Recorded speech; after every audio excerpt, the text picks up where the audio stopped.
For tonight's episode, sa kagustuhan kong mapadali at makatipid, ito yung pinakamalala. Talaga, as in talagang ang lala talaga nung ginawa ko. Meron din dito. Tapos may mga tama rin dito. Nasira ko ang pintura ng ating camper van. Pero gagawa natin ang solusyon yan. Ay gano'n lang po, rito kaya na lang po natin kung gagamitin niyo po bukas, iyarihin na po natin kagad. Titirahin mo na agad?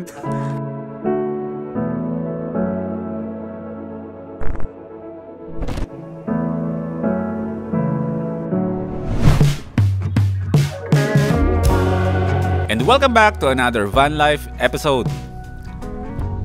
We're back in Bulacan. Merry Christmas. At walang ligong bagong taon sa inyo lahat. Ayun, good morning. Magandang gabi pala. Ba't ganito yung mood ko? Wala kasing tugtog eh. Hindi ako nagpapatugtog, kaya kapag walang tugtog, napakatahimik ko rin sa loob ng camper van. Nasa Bulacan tayo ngayon mga first timers, at ako yung naghahanap ng car wash. Maraming car wash. Pero alam niyo yun, puro tigli 5 piso. Yung ikaw mismo yung gagawa ng pagka-car wash. Kaya mag-iikot-ikot muna ako sa lugar ng Plaridel para maghanap ng totoong car wash talaga, para mapa-deep clean ko itong si Watod. Dahil napakadumi na talaga nito. Meron kasi akong kasalanan dito eh. May ginawa akong kabalbalan dito sa camper van natin eh. Kaya kailangan ko munang ipa-car wash para mamaya ko na explain sa inyo. Naiinis ako sa sarili ko, napaka-elamero ko kasi. Dito muna ako at ako ay natatakam sa prutas. Sa episode natin ngayon mga first timer, sasamahan nyo muna ako. Wala tayong camping. Next episode meron tayong camping kasama si John Engero. Malabong si Mayor TV ay makasama sa camping namin bukas, kasi nga nasa Team Payaman Fair ang aprobado merch ni Mayor. Kaya kaming dalawa muna ni John Engero ang magka-camping bukas. Camping. Wait lang. Simple lang muna natin yung episode natin ngayon. Magkwento-kwento lang tayo at mga kaganapan natin. At ayusin ko yung mga kabalbalang ginawa ko sa camper van. Hello po. Pabili po. Ay, ito. Ay, ito. Ito po ba yung kiat-kiat? O parang ano to? Konkiat po yan, konkiat. Konkiat? Kiat-kiat yung maliliit. Konkiat yung medyo malaki-laki. Tapos orange na yung pinakamalaki. Tama po ba? Ito. Magkano yung ganyan? 100. Sarap nito oh. Pero saka na, yan na muna orange. Ginagawa nyo pa ba yung mga ganyan? Yung nag-iipong kayo ng dosing bilog na prutas kapag kapag bagong taon. Nakita nyo na ako anong itsura ni Watod. Ano ba yan? Ayan, back to original color na si Watod. Mamaya ko na-explain. Naiinis pa rin ako sa sarili ko. Alam nyo, ang laki ng nagagawa nitong, anong tawag dyan? Yung parang blind spot mirror na yan dito kay Watod. Meron din yan sa kabila. Ayun. Ang laking tulong niya sa akin ngayon. Kasi itong minivan na to, itong modelo na to, is yung side mirror nito is hindi siya tulad ng mga bago na meron ng parang ganyan na parang blind spot mirror. Bumili ako, nilagyan ko magkabilaan. Ngayon ang laking tulong na sa akin na nakikita ko na yung mga hindi nakikita nung salamin na to. Malaki ang side mirror nitong mini wagon, pero apakalaki nung blind spot din niya. Kaya samahan niyo muna ako sa episode na to kasi marami akong ikikwento sa inyo. Kwentuhan lang muna tayo. Simpleng ganap-ganap lang muna sa buhay kasi magbagong taon naman na. Kailangan ko makasama din yung aking family.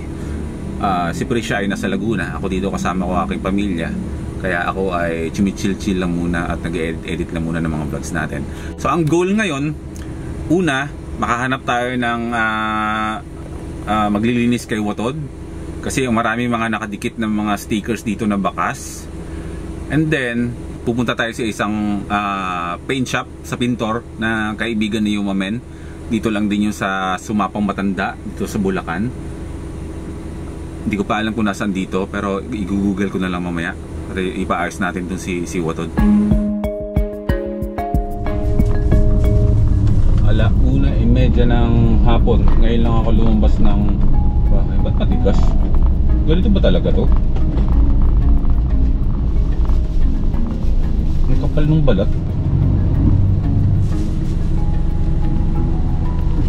Gagawin, tigas. Ano ba yan? Himala. Maluwag ang kalsada ngayon dito sa mga looban ng aming lugar. Dahil siguro nga yung mga tao ay into into pahinga. Kasi ganoon naman kadalasan kapag di ba? Kapag pagkatapos ng Pasko, bago magpasko, busy ang mga tao. After ng Pasko, habang tayo ay nag-aantay para salubungin yung bagong taon, parang napaka-smooth lang ng araw na lumilipas na parang lahat ay nag-aantay na lang ng bagong taon.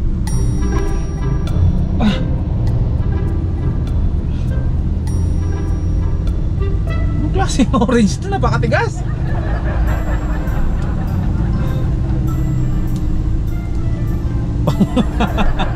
Pang ano bang... ano tawag doon? Anong laro yun? Tigas ng balat, kumakatas, hirap buksan. Diyos ko Lord.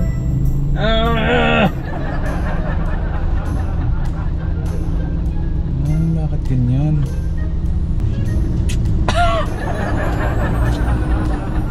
Asim. Citrus scent, let's go. At pagkatapos ng matagal na paikot-ikot, nakahanap din ako ng car wash. Gano'ng kadumi? Ganyan kadumi. Putikan. Lahat ng bakbak na pintura na yan, gagagawan ko yan. Dapat kasi talaga ang pwedeng magtanggal lang nito ay yung nagkabit para na sa tamang paraan kung paano siya tatanggalin. Kaso, ako nga itong pakailamero, nainip at gusto madali ng mga bagay-bagay, pinakailaman ko. Di sira yung pintura. Imbis na walang gastusin, naghanap pa ng pagkakagastusan. Aminin nyo, mas maganda tingnan si Watod na malinis na walang wrapping, di ba? All blue lang. Napakalinis tignan. Kulay blue na lang siya lahat. May dahilan niya kung bakit ko pinatanggal na yung wrapping niyan. Kasi in time, pinagdidesisyonan pa namin ni Prisha kung mag-change color kami. Papalitan niya na or ilamusos siya ng buo o baka pwedeng or posible na mauwi yan na mag-iba na yung kulay niyan. Sarap! Kung tao lang to si Watod. Tuwang-tuwa to ngayon. Si Watod ay magiging camper van na ito ni Prisha. Malapit na. Yung tanong nga pala sa akin kung ano yung tawag dito sa parang ayun, hindi ko nga rin alam kung anong tawag dito Tawag dyan Boy P ay fender. Yung gulong kasi ni Watod, eto, medyo naka-usli yan, nakalabas yan. Kung wala ito, kitang kita yung nakalabas, parang naka-extrude or parang offset pa ang tawag doon. Hindi ko alam kung anong tawag doon. Kapag ako ay bumabiyahe ng maulan, tapos maputik, yung putik niyan, lahat dito, pupunta dito sa side mirror, sa pintuan, nagkakalat. Kaya nagpalagay tayo kay Dodong Lagan. Shoutout sa aking kaibigan na si Dodong Lagan. Nilagay niya yan. Ngayon medyo na pipilter na niya yung mga putik na hindi kumakalat dito sa body ni Watod. Ano to? Ano tawag dito? Hindi to carbon Fiber na to. Gawa sa fiber. Pininturahan na lang itim. Diba?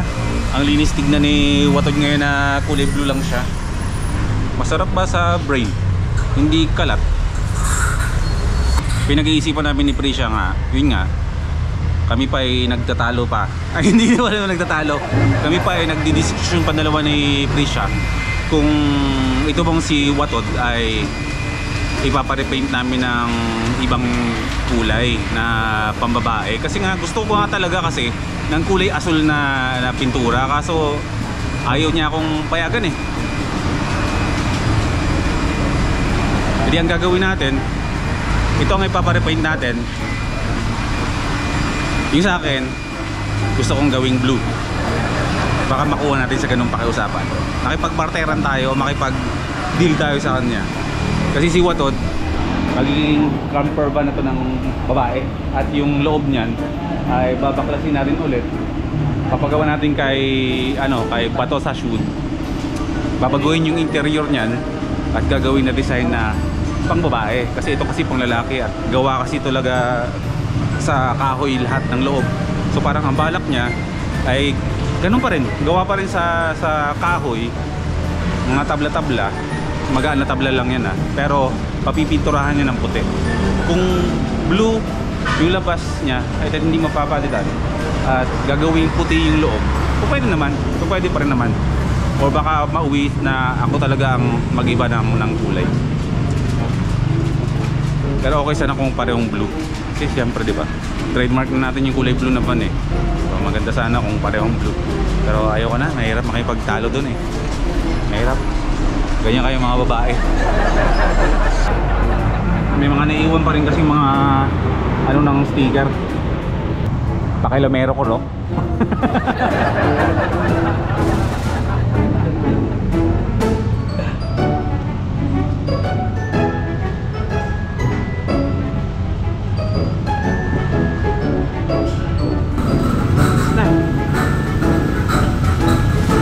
Alright. Pakilamero. Okay na, bro? Thank you, maraming salamat. Ayan. Okay. Malinis na si Batod. Presko. Nakaka-presko din ang pakiramdam, no? Pag alam nyo yung sasakyan nyo yung malinis. Samahan nyo muna ako, 2:53 ng hapon. Tayo naman ay babalik ulit ng Malolos para puntahan na yung kaibigan ni Yomamen na nagpintura din ng kanyang sasakyan na si Storm. Papatignan ko lang to, ipapa-quote ko lang kung magkano yung aabutin nung pag hilamos sa mga bumpers ko tsaka mga side skirts. Di tayo sure kung iiwan ko ngayon, kung kakayanin ba, or pagbalik na ng camping saka ko siya ipasok. Total naman mag New Year naman, para at least makarir at mapaganda lang mabuti yung mga pintura na pinakbak ko. Normal lang pala yun na na mababakbak yung pintura kapag tinanggal yung pagkaka-wrap sa kanya dati. Kasi nga yung ating sasakyan, itong minivan ay repainted na rin. So malaki yung chance talaga na mabakbak pala siya pag tinanggal mo yung wrap. Pero kung mga stock paint talaga sa mga bagong sasakyan, hindi mangyayari yung ganun. Sa mga repainted lang. Diyan ba yung nagpipintura ng sasakyan? Opo, si Nogi. Nogi? Sige, thank you. Dito na tayo. Nogi Boy Pintor. Let's go. Ito na yata siya. Alright, nandito na tayo. Nogi Boy Pintor, kaibigan ni Yomamen na sigurado magiging kaibigan na rin natin. At least meron tayo dito malapit sa atin na every time na sumasabit yung mga sasakyan namin, meron na tayong taga-kumpuni ng mga gas-gas sa ating sasakyan. Dito rin si Mamen nagpapintura nung siya ay nabangga. Sorry Mamen, pinaalala ko pa sa'yo. Ayan, kasama natin si Bro Yogi Boy, ang in charge sa atin para ayusin yung ating kulay ng ating camper van, si Watod. Ano bang solusyon natin pwede natin gawin? Since ito naman kasi ay in time naman ay papalitan yung kulay. Ano pang maganda nating gawa ng paraan sa mga mga napakpak. Oo. Ay gano'n lang po, rito kaya na lang po natin kung gagamitin yung po bukas, iyarihin na po natin kagas. Titirahin mo na agad? Magamit mo. Binibida ka sa akin ni Mamin na mabilis ka daw talaga gumawa. At nagkataon din naman na pagpunta natin dito sa kanyang shop, parang wala ka nakapilang by schedule po. By schedule. Pero ngayon pagbibigyan mo ko, kasi rush tayo, kasi alis na tayo bukas tsaka sa mga susunod na araw. Matatagal kami, may schedule ko talaga. Patuturo ko lang muna kay Sir Nogi Boy yung mga tama. Actually hindi tama yan Kagagawan ko yan dahil sa pagbaklas ko ng sticker, kasi may proper naman kasi talagang dapat na pagtanggal nun. Kasi siguro hiniheater yon bago tanggalin, sir, no? Ako kasi binakbak ko lang kasi. Pakailamero kasi ako kaya nasisira pa yung mga bagay-bagay. Tsaka hindi lang ako ganito ngayon. Maliit pa ako, ganito na ako. Madalas ako makasira ng mga gamit ko, kaya no wonder. So ang gagawin, yung mga tama dito, ayan ayan napakadami talaga niyan. Yan. Meron pa dito. Tapos ayan meron dito. Meron dito. Ito yung pinakamalala. Talaga. As in talagang ang lala talaga nung ginawa ko. Meron din dito. Tapos may mga tama rin dito. Tama ako sa Mindanao, papagawa ako na rin. Puro ganyan. May kwento ko nga pala. Kahapon ay pumunta ako ng sobrang ano ko ba, panic ko ba na nasira ko yung pintura, nabakbak ko. Sabi ko, pumunta ako ng hardware, bumili ako ng spray paint na blue. Ang ginawa ko, sprayhan ko yung dito. Eh di medyo madilim. Pag spray ko ng ganyan, sabi ko blue naman. Pagtingin ko sa malayo, putik, ang layo nung kulay. Ang ginawa ko, kumuha ko ng gasolina. Pinunasan ko ulit para mawala yung sticker, yung kulay na blue na sobrang light. Sinaga akong kuskusin yung spray ko eh. Kulit din ng lahi ko eh. Pero at least ito, iiwan natin dito kay Sir Naughty Boy. Siya na ang bahala dito para bukas pag tuloy natin sa biyahe natin, kasama naman si John Engero, ay maayos na ulit yung kulay ng ating camper van. So kasalanan ko naman to kung merong dapat humingi ng sorry dito kay Watod, ako. Iiwan natin to dito. Iwan ko sir, ilalabas ko lang yung mga mahal kang gamit ko. Oo nga pala, announcement. Tayo ay meron na tayong isa pang channel. Second channel natin, Boy P. One word, Boy P. Kung ito ay Boy First Time, yung isang channel natin is Boy P. Ano ang meron dun sa second channel natin? Diba sinabi ko sa inyo na simula ngayon, parang 2 weeks ago yata in-announce ko sa inyo yun, na ang content natin ditong i-upload sa Boy First Time is more on camping, car camping, pag-van life. Pero kasi yung pagmumotor is ginagawa ko pa rin kahit nagva-van life ako, pero hindi ko na siya vina-vlog. Ngayon may mga first timers kasi na fanatic o gustong manood ng van life ko, and at the same time namimiss nila yung pagmumotor. So alam nyo na kung ano yung dahilan ko. Sa Boy First Time na channel, Van Life and Adventures, dun sa isang channel ko na Boy P lang, ang i-upload ko dun is yung nagmumotor tayo at nagmumoto camping. So all about camping pa rin to mga first timers. Kaya hinihiling ko ang inyong suporta na i-subscribe din yung ating second channel. Malalaman natin, di ba? At least meron kayong option o panoorin nyo yung van life ko, yung buhay ko sa pagmumotor. Pwede nyong tawid-tawiran yung dalawa kong channel, i-subscribe nyo na rin. At yun nga, sana supportahan nyo rin ako para may backup channel din tayo, para kahit na wag naman sana, kung ano man ang mangyari, meron tayong backup channel. Pero huwag kayong mag-alala, lahat ng i-uploads ko dun, hindi kayo magsisisi. Kung ano yung nararamdaman nyo dito sa channel na Boy First Time na to, ay ganun din naman ang meron doon. So ayun, Boy First Time, ako pa rin ang editor nun, ako pa rin ang lahat-lahat gumagawa doon. Pero doon sa Boy P na channel, ay ang editor ko doon ay yung editor ko dati nung nag-Philippine Loop ako, si Agilus ng Palawan. So meron na tayong isang editor sa isang channel natin. So shoutout sa aking kapatid, sa aking insan na si Agilus from Palawan. Maraming salamat bro sa suporta. Yan, sana ako'y suportahan mo sa muli kong pagsisimula ng panibagong tahanan hanggang sa paglaki natin. Maraming salamat bro. So ayun, paano nyo makikita? I-search nyo lang Boy P. Kung hindi nyo pa nakikita dito sa aking channel, meron akong featured featured channel. Pindutin nyo lang yung home na Boy First Time, tapos makikita nyo dyan sa baba, may second channel na nakalagay. Andun yung isa kong channel. Tapos yun, subscribe nga, follow nyo at panoorin yung mga vlogs ko doon, kasi ganoon din yun. Nakamotor lang ako, walang pinagkaiba yun. Nakamotor lang ako doon. Dito camper van tayo, para at least mabigay ko lahat ng mga hangarin ng inyong mga puso na gusto nyo panoorin. Yung mga fanatic ng motor, fanatic ng van life, walang makakaligtaan, walang naiiwan. Lahat naibibigay ko kung saan kayo magiging masaya. Kasi magmotor, mag camper van, yung dalawang yan yung mga bagay na nagpapasaya sa akin. Okay? So iiwan ko na dito kay Sir Nogi ang ating camper van. Maraming salamat sa pagsama sa akin. Talagang chika-chika, kwentuhan lang tayo dito. Puro lang tayong daldal. Update vlog lang to sa mga nangyayari sa akin dito habang tayo ay nag-aantay sa pagpasok ng walang ligong bagong taon. Maraming salamat mga first timers. Huwag niyong kakalimutan second channel Boy P ha. Subscribe nyo rin. So, bye bye Watod. See you tomorrow. Malinis ka na bukas. Magsitulog na kayo. Camping tayo bukas.